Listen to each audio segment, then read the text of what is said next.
Welcome to Revisit Books podcast, where we turn books into bite-sized wisdom you can use every day. Today, we are opening up, a really remarkable collection of historical and psychological writings. It's almost like a handbook, you could say. And it synthesizes something like 3,000 years of history, focusing on this timeless, relentless, and often pretty brutal game of power. Right. And this exploration, it isn't really rooted in morality or ethics, is it? It's more about looking at the world as it actually operates. Exactly. It's focusing squarely on what the text itself calls the arts of indirection. Yeah, and what immediately strikes you when you dive into this material is just the sheer scope of it. And the ruthless consistency of the insights. It's quite something. 3,000 years is a lot of history to draw from. It really is. We're talking about foundational principles pulled from courts of ancient Egypt, the imperial intrigues of Rome, the cunning of Renaissance Florence, even the dynastic maneuvers in China. It's vast. And the underlying philosophy seems, almost chillingly pragmatic. It is pragmatic. The idea is, instead of wasting energy struggling against what it sees as the inevitable nature of power dynamics in human society. Which is maybe futile anyway. Precisely. The individual is far better off choosing to, as the text puts it, excel at power itself. Learn the game. That reframing is really key, isn't it? It treats power almost like a resource, an objective reality like gravity or economics. Yeah, exactly like that. And if you're not actively engaging with the rules of this game, you're simply setting yourself up for failure, according to this perspective. So these laws laid out here, they come from the strategies of men and women who actually mastered this arena. That's the claim. It's essentially presented as a comprehensive field guide for what it calls the consummate manipulator. A strong term. Very.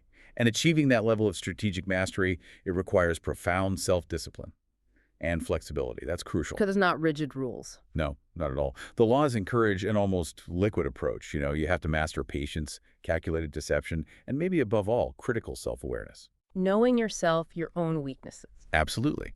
And it means knowing exactly when and how to wear the mask that the day and the moment require. Constantly adapting your public persona. Why? To maximize leverage. To maximize leverage and, just as importantly, minimize your own visibility when needed. Blend in or stand out, but always by choice. That adaptability sounds incredibly demanding. I mean, it sounds like you can never truly relax. That's pretty much it. Which brings us to this core mandate the text really enforces. No days on alert. No days off, mentally speaking. Right. You have to constantly imagine problems before they even arise, meticulously planning several steps ahead. But it's not just about looking forward, is it? The text makes a distinction there. Right. It's not just forecasting. No, it's like a two-sided vigilance. Think of Janus, the Roman god with two faces. Looking both ways. Exactly. The forward-looking mind anticipates the pitfalls, the traps, the future permutations of your strategy. But the backward-glancing eye is constantly looking to the past. Learning from history. Constantly. Not to bear grudges or get stuck in the past, but to educate yourself by dissecting the examples of those who succeeded and, maybe more importantly, those who failed. So you don't repeat their mistakes. That's the idea. This continuous study is framed as the only way to inoculate yourself against making what the text dismissively calls moronic blunders. Wow. It sounds less like a set of rules and more like a permanent state of psychological war footing. That's a very good way to put it. That's precisely the mindset the material tries to cultivate. It's presented as an intellectual investment in survival and advancement. Okay, so if this is a philosophy of total vigilance and strategic manipulation, who is this material actually written for? I mean, when you read through these laws, it can feel intensely cynical. It can, definitely. The text suggests it's for anyone seeking to gain knowledge quickly and thoroughly about social and professional influence. But it seems to have a specific target audience in mind, too. Yes, it particularly targets people who feel perhaps overwhelmed or blindsided by the inherent dangers in dealing with power dynamics. People who've maybe been burned before. Quite possibly. The material is explicitly aimed at those who wish to avoid the pain that comes from bungling with power. That specific phrase is used. Bungling with power, that paints a picture. It does. Think of, say, the well-meaning junior executive who shares a bit too much information with someone they think is a peer. Only to have it used against them later. Exactly. Or maybe the politician who tries genuine transparency, but instead of building trust, it just breeds suspicion. The argument here is that pain and failure almost always result from naivete. from a refusal to acknowledge the true nature of social competition as the text sees it. Right. So the ultimate aspiration here isn't necessarily just, conquering the world or anything like that. It's more subtle. It's mastering the environment around you. The text directs the learner toward becoming the perfect courtier, a concept that gets a lot of attention in Law 24. The perfect courtier. What does that mastery look like in practice? What does that really mean? Well, the perfect courtier is described as the master of social dexterity. They navigate hierarchy with grace. They never appear clumsy or desperate or overtly threatening. So competent, but not too brilliant. Precisely. You appear competent, but never so brilliant that you eclipse those above you. That requires enormous restraint, self-control. And here's where the advice seems to pivot a bit, from pure self-interest to something more nuanced. The true benefit, according to these writings, is that by mastering these laws, the individual learns, how did I put it, to make others feel better about themselves. Yes, and that's the high art of the courtier, isn't it? You don't just achieve your own goals. You become a source of pleasure to those around you. How? By making things easier for them. By making the social environment easier and less threatening for them. You manage their egos, essentially, and most critically, by managing their needs and insecurities, you make others dependent on you. Ah, so they start to desire your presence. Exactly. They need you, in a sense, to help regulate their emotional world, their sense of status. It's turning self-interest into a highly sophisticated mechanism of, well, perceived altruism, almost. That's a good way to think about it. But the text insists you must first accept the cold reality of human nature to employ this effectively. It's brutally blunt about it. Warning the learner not to be naive. Right, noting that many people are, and it uses this word, vultures, who live off the labor of others. Strong language again. Very. And this is where the historical examples become really potent, often as cautionary tales. The core message is you have to join the game, even if only defensively, to protect yourself and thrive. And the classic tragic example given is Vasco Núñez de Balboa. Yes, Balboa. He was, by all accounts, the ultimate heroic explorer. He crossed the Isthmus of Panama, discovered the Pacific Ocean, paved the way towards the fabled riches of El Dorado. He did the really hard pioneering work. So what went wrong? What was his fatal mistake, according to this framework? Naivete, fundamentally, coupled with poor political leverage. Balboa failed to secure his base of power back with the authorities, and he paid inadequate deference to his political superior, Governor Pedrarias Dávila. So Balboa was the action hero, Davila was the politician? Exactly. Balboa was the man of action. Dávila was a master of indirect power, of court politics. Dávila systematically sent agents to undermine Balboa, including, interestingly, a relatively unknown rival at the time, Francisco Pizarro. Pizarro, the one who later conquered the Incas. The very same. Balboa, meanwhile, was focused on exploration and discovery, out there doing the dangerous work. He basically ignored the political rot happening back at base, maybe believing his heroic deeds would protect him. A common mistake, perhaps, assuming merit is enough. A fatal one in his case. When Balboa returned, What happened? Pizarro, acting on Dávila's orders, arrested Balboa on trumped-up charges of treason. No, after all he'd done. And after everything, Balboa was swiftly tried and executed.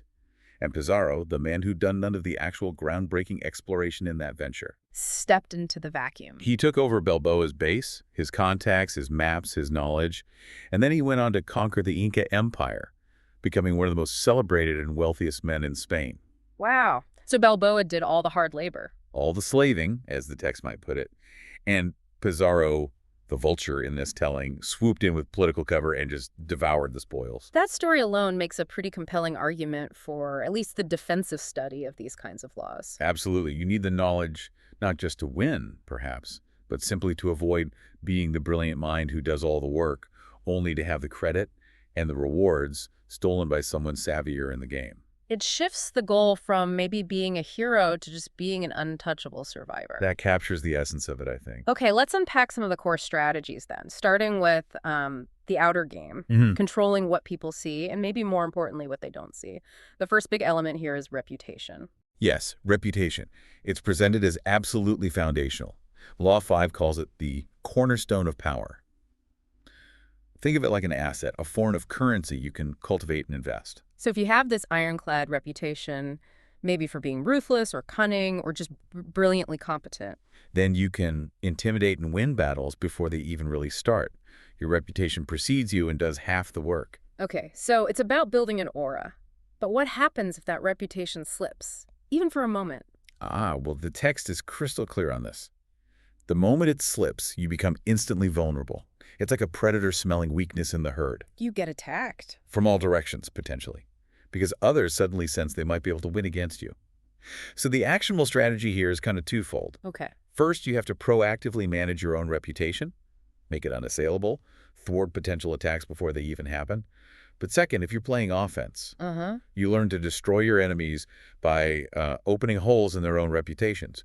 You find their weak spot, expose it subtly, and then just stand back. And let public opinion do the dirty work. Exactly. Let public opinion and maybe other rivals finish the job. You avoid getting your own hands messy. It's indirect warfare. The ultimate case study of reputation as a psychological weapon has to be Erwin Rommel, right? The desert fox in North Africa during World War II. Well, absolutely. A perfect example. Rommel was often fighting outnumbered, out-resourced. Hugely disadvantaged on paper. Hugely.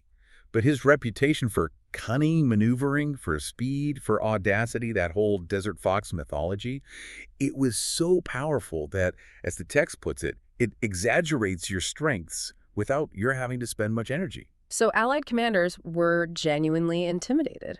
Constantly. They would consistently overestimate his actual forces. They'd hesitate to press advantages, all because they were intimidated just by his name and the story swirling around him. Wow. So the reputation itself saved him troops and time. Massively. Yeah. It provided a huge strategic advantage without him ever having to fire a shot in that particular battle.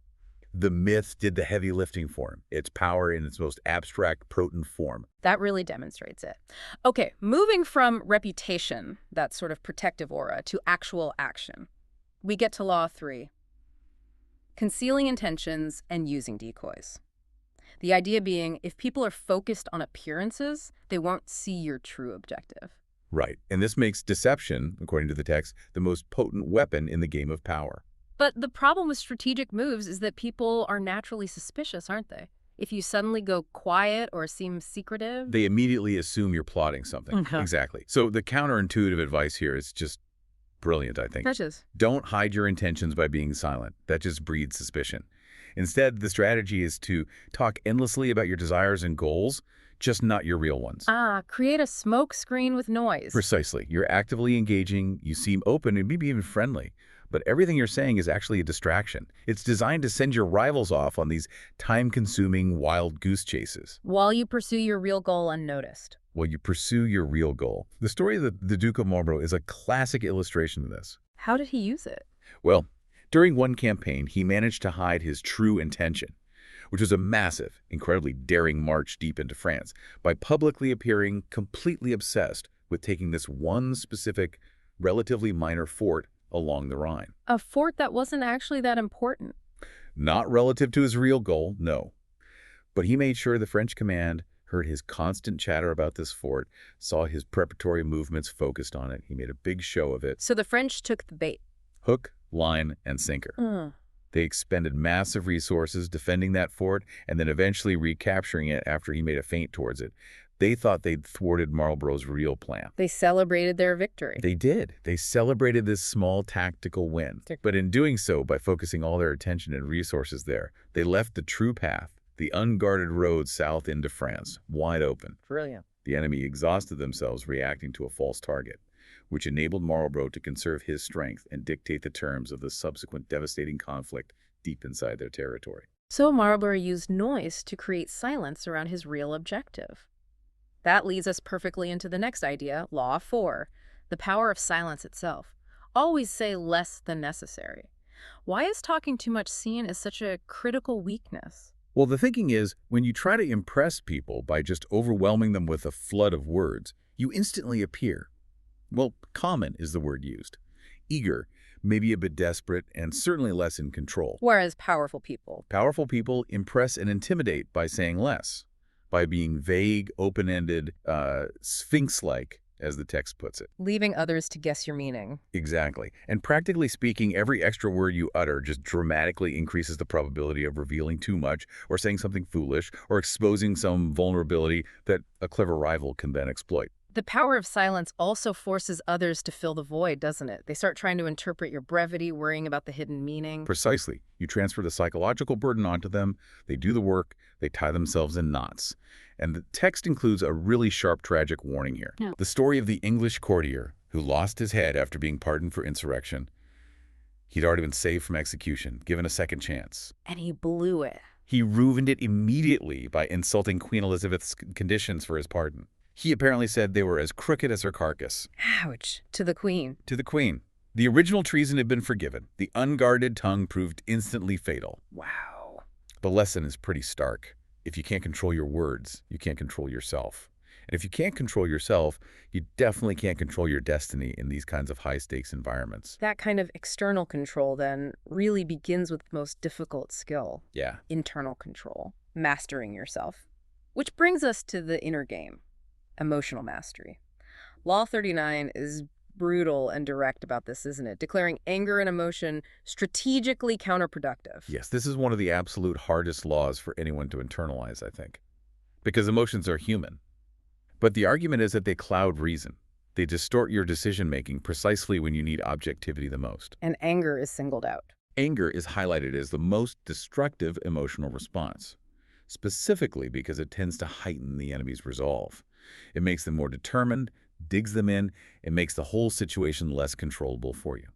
So the first rule is just master yourself. Stay calm, stay objective, always. But the strategy doesn't just stop at personal serenity, does it? It's not just about being zen. No, the true tactical use of emotion, according to this framework, is turning it outward.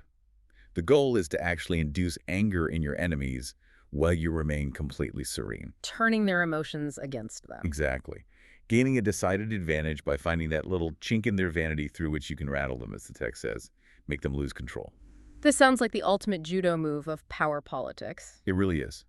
Look at the famous confrontation between Talleyrand, the calculating statesman, and Napoleon, a famously tempestuous emperor. They happened there. Well, Napoleon had discovered that Talleyrand had been conspiring against him, possibly working with foreign powers.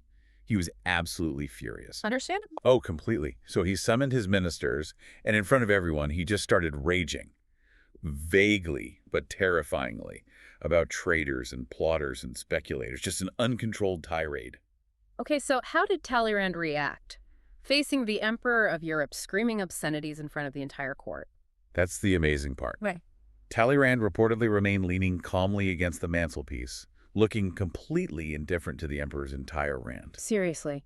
Indifferent. The text notes he appeared entirely detached, almost bored by it all. And the effect was devastating for Napoleon. Napoleon's public display of raw anger made him look irrational, desperate, weak even in the eyes of his own ministers.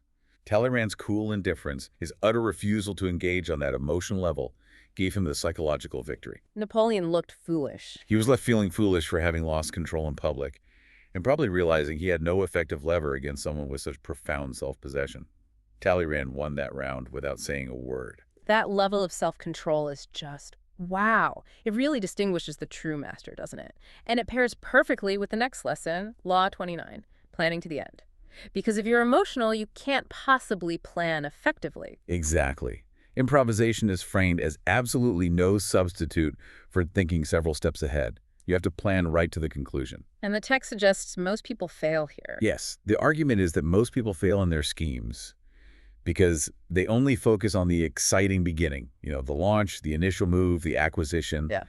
And then they sort of vaguely imagine the happy ending. But they neglect the middle part. They neglect the messy, complicated middle. Yeah. All the possible pitfalls, the permutations, the unintended consequences.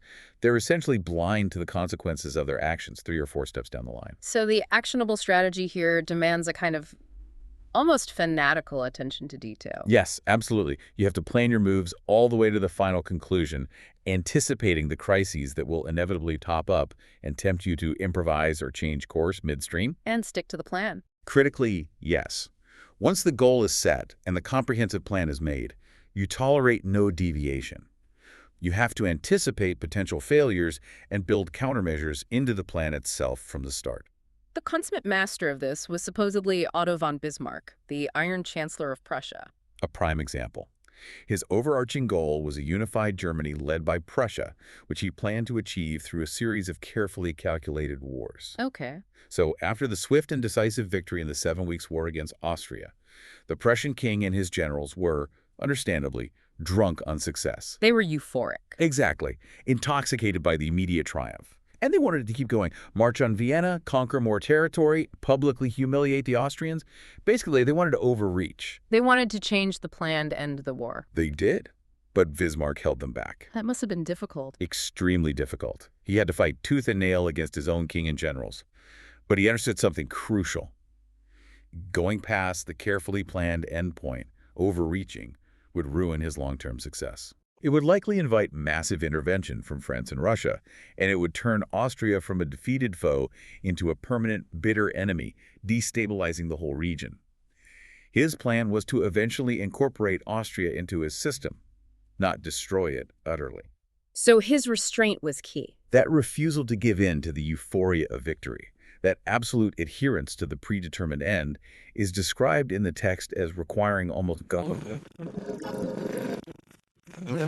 he created was relatively stable and lasting, rather than just a temporary conquest built on emotion. It really shows that sometimes the greatest act of power is actually restraint, knowing when to stop. It's the ability to walk away from the table when you have exactly what you plan to get, even if every emotional impulse is screaming at you to take more chips. Okay, now let's shift to how to move others without using direct force.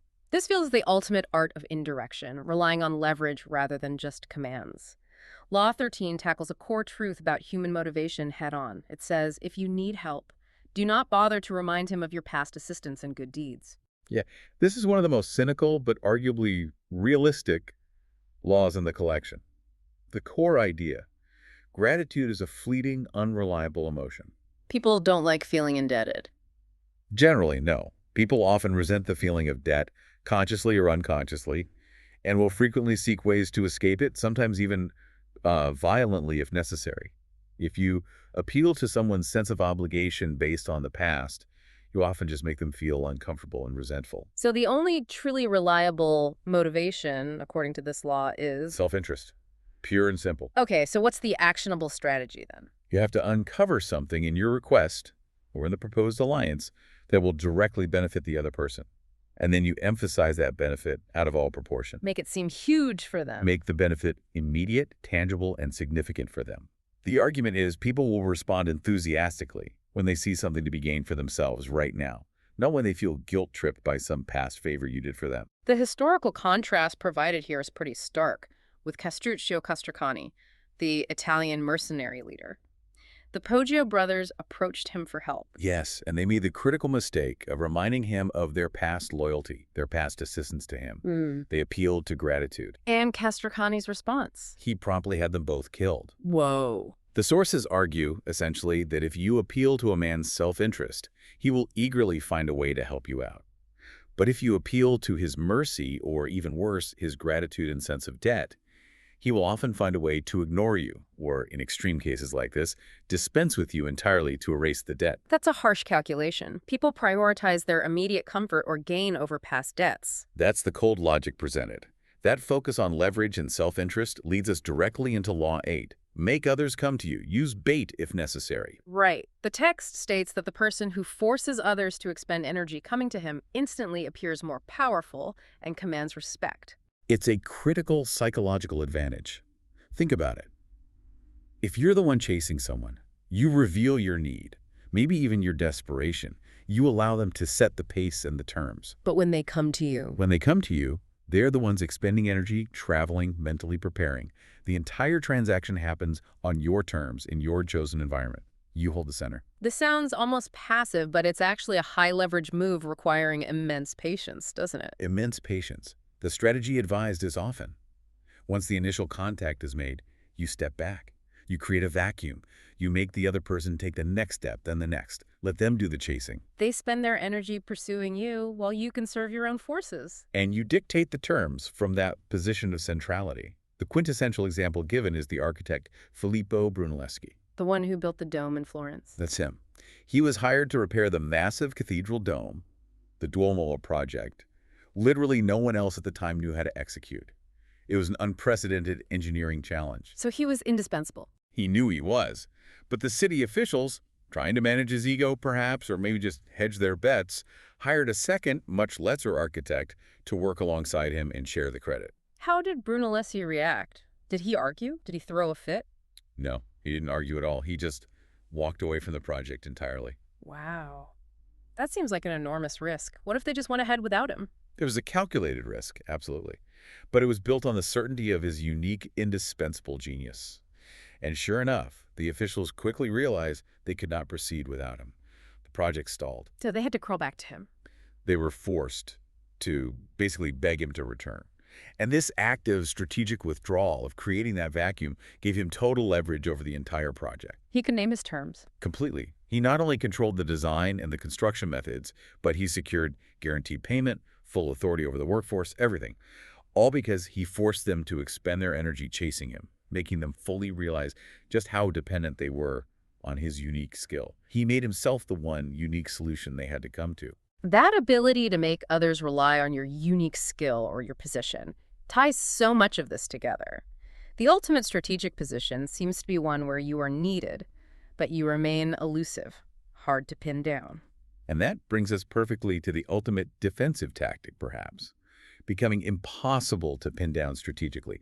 Law 17 focuses on the power of unpredictability. Because humans crave patterns. Exactly. Humans have this deep psychological need to see familiarity and predictability in others' actions. It gives us a sense of control, of safety. We want to know what's coming next. Which means, strategically, your goal should be to deliberately undermine that sense of control in your opponents. Precisely. Turn the tables. Be deliberately unpredictable. Yeah. Behavior that seems to have no consistency, no discernible rhythm, no obvious purpose. It will keep them off balance. They waste energy trying to figure you out. They waste immense mental energy trying to explain your moves, trying to build a pattern where maybe none exists. They wear themselves out just trying to anticipate you. And taken to an extreme, the text suggests this strategy can actually intimidate and terrorize. Why terrorize? Because the sheer uncertainty makes you seem dangerous, unstable, capable of anything. It plays on deep-seated fears. We see this illustrated quite beautifully in the myth created around the famous spy and dancer Mata Hari. Oh, absolutely. Her power, her mystique, was rooted not just in her physical allure or her dancing, but very much in the atmosphere of profound mystery she cultivated around herself. She kept changing her story. Constantly. She claimed to be Indian royalty one day, Javanese temple dancer the next, maybe Dutch nobility after that. She changed her costumes, her backstories, her philosophical pronouncements. Everything was shifting. So no one ever really knew who she was. No one. She enveloped everything she did in this air of mystery and constant change. Her radical unpredictability made her magnetic, deeply confusing, and always left the public and, importantly, her handlers and enemies wanting more information, always wondering about her next move, her true allegiance. And then the final law we'll touch on today, Law 48, takes us even further. It demands we assume formlessness entirely. If you have a visible plan or take a specific recognizable shape, you present a clear target for attack. Right. The truly untouchable position, according to these writings, is to be fluid and formless as water. Like water, you adapt to the container. You seep through cracks. You can't be easily grasped or struck. So accept uncertainty. You have to accept that nothing is certain and, crucially, no law is fixed. Not even the laws in this book, paradoxically.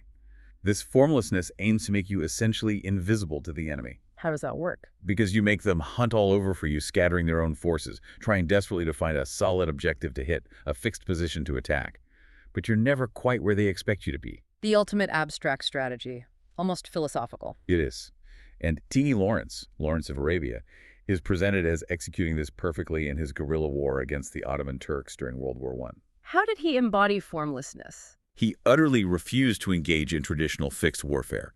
No formations, no holding territory, no predictable battle lines. He fought what he called a war of detachment. Using the desert itself. Using the vast, silent, empty desert as both his shield and his primary threat.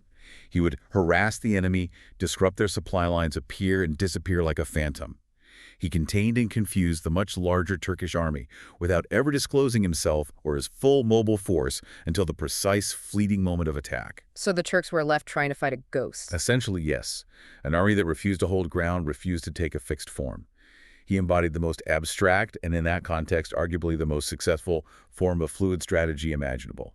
That ability to adapt constantly to external reality while keeping your internal motives and your actual form hidden, that really feels like the highest level of this game, doesn't it?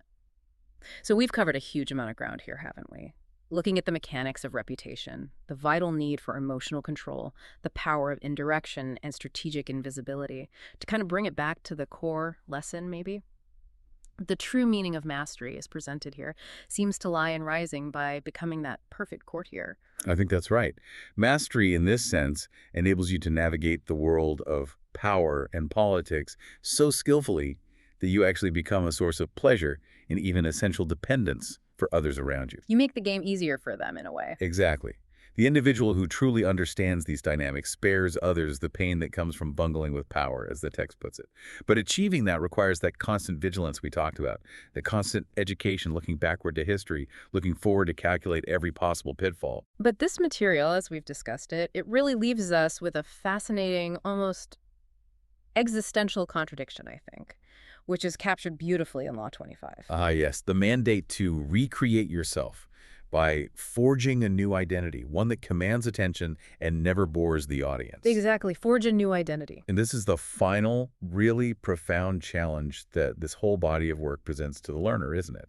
If success in this game depends so heavily on constantly wearing a mask. On being fluid, like Proteus, Hmm. the Greek sea god who could change shape at will. Right, adapting your persona to every single moment, every audience you encounter.